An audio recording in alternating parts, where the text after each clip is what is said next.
Sono a Swindon con Jaime Maussan, carissimo amico. Adesso fa un colpaccio, mi ha invitato ad andare a Città del Messico, l'ho sentito avanti ieri, perché il 19 marzo annuncerà ufficialmente alla stampa l'apertura della sua personale televisione nazionale. Quindi una cosa molto, molto, molto importante. Già fui in Inghilterra per fare le interviste e i filmati per questo documentario di cui stiamo vedendo dei brani. Qui sto esaminando un cerchio nel grano perché lo si può evincere. E qui siamo, questo è un avvocato inglese di nome Gary King, che è un appassionato dei cerchi nel grano, e ci faceva da guida. Lei è la fidanzata, Paola, e lui è sempre Jaime. Non ho mai pubblicato il materiale che abbiamo registrato quell'anno lì, prima o poi lo farò. Questo è uno dei filmati che poi ha pubblicato Maussan. Avevamo un drone con cui facevamo le riprese. Prima si facevano dagli elicotteri o dagli aerei leggeri, con l'avvento dei droni ovviamente il tutto, c'era anche Giorgio Bongiovanni, lo vediamo qui con noi. È stato un viaggio, lei è un'intrusa. ¿Ya cuántas veces aquí, Piro, ya has venido aquí a los campos de cultivo en Inglaterra? Esta es la segunda vez que vengo aquí, es realmente siempre una emoción estar adentro de un fenómeno extraordinario, comunicativo, seguramente de otras civilizaciones, porque las características físicas, energéticas y simbólicas de este fenómeno nos dicen con absolutamente certeza que es un fenómeno no humano.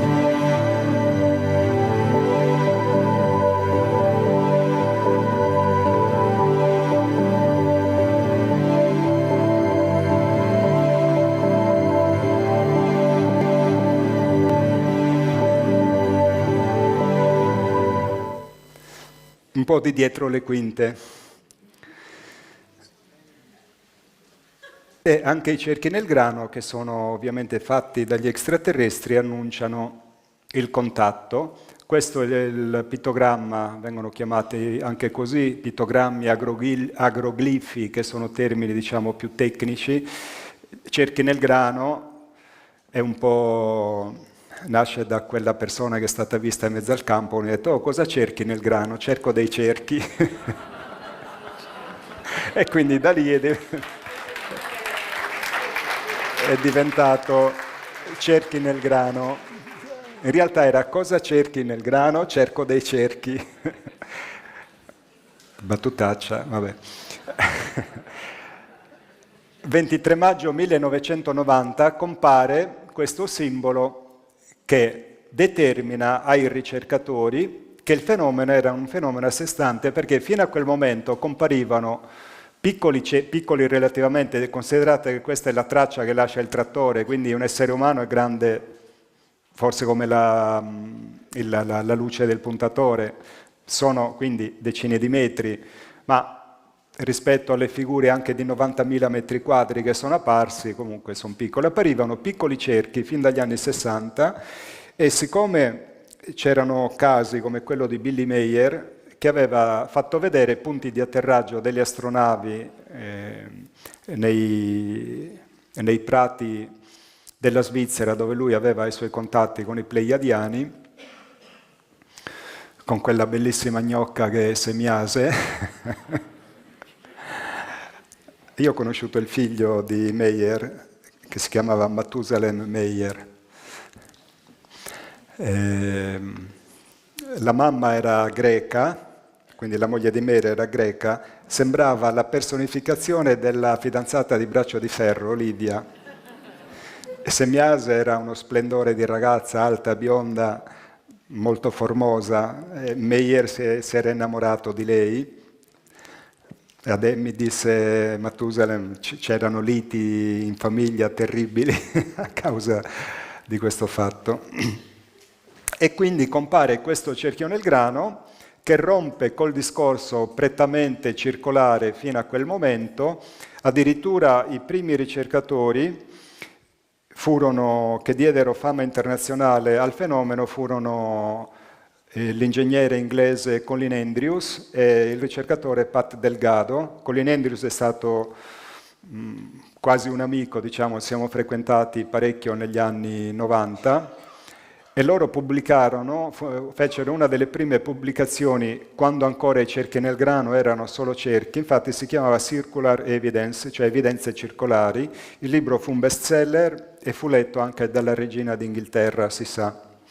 Da lì poi il fenomeno si capisce però che non era un fenomeno all'atere del fenomeno UFO, cioè non erano tracce di atterraggio dei dischi volanti, infatti li chiamavano nidi di UFO.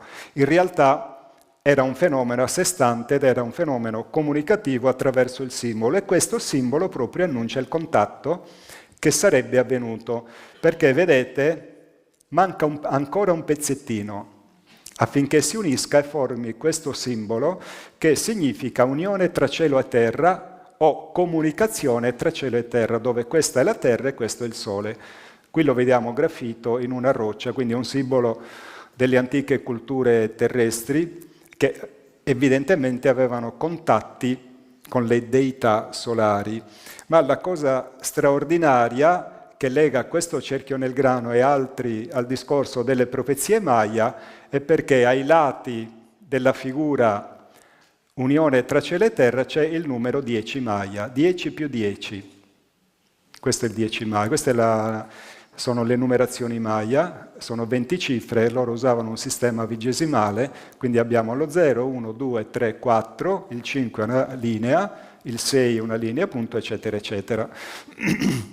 Quindi questo cerchio nel grano marca, abbiamo detto che 23 maggio 1990, sta annunciando che manca poco all'inizio dell'ultimo Katun Maya. Il Katun Maya è una misura di tempo di 20 anni. Quindi il cerchio annuncia che tra poco inizierà l'ultimo Katun che ci avrebbe portato al 2012, quindi dal 92 al 2012 si entrava poi nel pieno processo che avrebbe portato al contatto, 10 più 10, 92 e 2012, sì, corretto, 20 anni, che si entrava nel pieno processo che avrebbe portato al contatto con i signori delle stelle, confermando quindi la profezia Maya del codice Dresda, quindi l'unione tra cielo e terra inizierà la sua fase finale a partire, cioè si concluderà nel sesto sole dopo il 2012 e iniziava l'anno dopo con l'eclisse che è accaduta in Messico, e quell'anno sono apparsi altri pittogrammi di unione tra cielo e terra, quest'altro uguale, c'ha il 20 Maya, 10 più 10, e ne sono apparsi altri. Questo addirittura fece talmente scalpore, fu il più grande mai apparso fino ad allora, e divenne la foto della copertina di questo long play dei Led Zeppelin. Da quel momento l'escalation degli avvistamenti non ha più conosciuto sosta e siamo arrivati anche alle foto. Questo è un disco volante fotografato da Juanito Juan a Città del Messico. All'interno di questo processo ovviamente mettiamo il discorso dei droni.